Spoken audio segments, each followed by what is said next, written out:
Well, my name is Kelly Moat, and I know Bill because I worked for him at the Omni. And I started working for him, I think, in 1996, and I worked for him until 2002, when I decided to go back and work for my dad.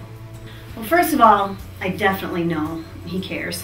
He made that very obvious to everyone that he met. And he's also definitely one of the most respected and cared about people in my life. I think I've learned more life lessons from Bill than probably just about anybody I know. He made a huge impact on me, and I'll never forget that ever as long as I live. The Omni, the people there, the whole experience was definitely probably the best thing ever that happened in my life. I started in the daycare, and it was when one of the other bosses was there before you, and I just was persistent. I was a member, and I kept, trying to see if they had an opening, and I was in there, and Bill kept saying, why are you in the daycare? Why don't you come to the front desk? Why don't you do customer service? And I was too shy to do it, and I didn't want to do it or whatever. So I just stayed in the daycare. I was really happy with the kids, and finally, he kept on me, and I interviewed for the customer service management position, and after a while, you guys decided to hire me, and that was just huge. It was a huge milestone, stepping stone in my life. Everybody was so caring. It was awesome. I think it's probably one of the best places in town you could go for customer service, and that's because of Bill and you and the people you guys hired and how you felt about everybody.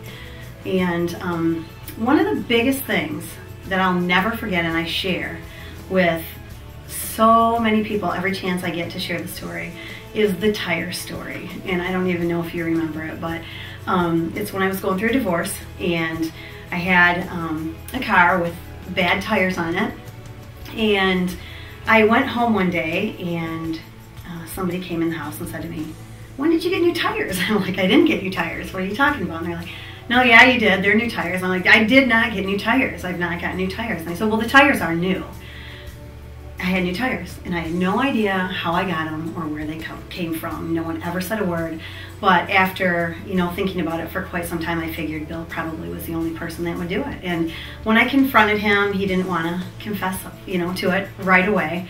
But after persistence, he did confess to it and said that when you're a single mom and you're doing things like that, you're thinking about so many other things that's one thing that you're not taking care of. And he didn't want me driving my kids around in a vehicle that was not safe. And took it upon himself when I was there to take my car, have someone go put new tires on it, and never said a word about it. Never wanted repayment, never even wanted to thank you, didn't even care that I knew that he did it. And that's probably been just the thing in my life that stood out about anybody the most to me ever, that someone would do something like that. And I mean, that story right there has got to say what kind of person Bill is. That's just huge. He always took an interest in everything. He always wanted to know how things were going. When I was getting divorced, when my kids the two oldest kids were little, he'd talk to Jordan and Lexi all the time. They'd go in his office, he'd ask Jordan about baseball. In fact, Jordan was having a hard time in baseball when he first started playing baseball, and Bill was asking him about it in the office, and he said, Jordan, you know what? I know what your problem is. He said, you have to keep your eye on the ball. You are used to being in the batting cages, and you know where the ball's coming from. And he gave him this whole little lecture on watching the ball and what to do, and he hit a home run his very next game. And he's done it ever since. So yeah, he took an interest in everything, everything. He always wanted to know how things were going and what was going on, and he took a huge interest in everybody. As soon as I see him, it's like you're the only person. He's so happy to see you. He just can't wait to see you, can't wait to give you a hug, ask you how things are going, what's new, how the kids are. He still asks about them, and it's been years. So yeah, I keep in touch as often as possible. I wish more.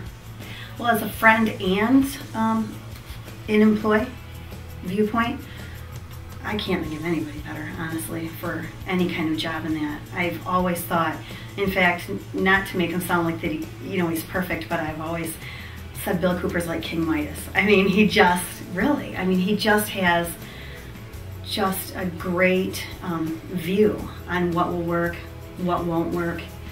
He's such a hard worker. He's worked so hard ever since he was so young, and everything he does, really is so successful because he's got such a good vision, and he's such a good leader. You can see that through friendship, but also through having him as a boss, just the way people work for him. I mean, you can just tell the difference between a good leader and a poor leader by the employees that you have and how they feel about you and how they want to work for you. I mean, that says just a ton. And everyone loved working for him. I mean, they wanted to do a good job because he was such a good leader. And I think no matter what he wanted to do, whether it was in politics or, you know, run another huge company or venture out in any direction like that, he would be hugely successful. I have no doubt whatsoever about that.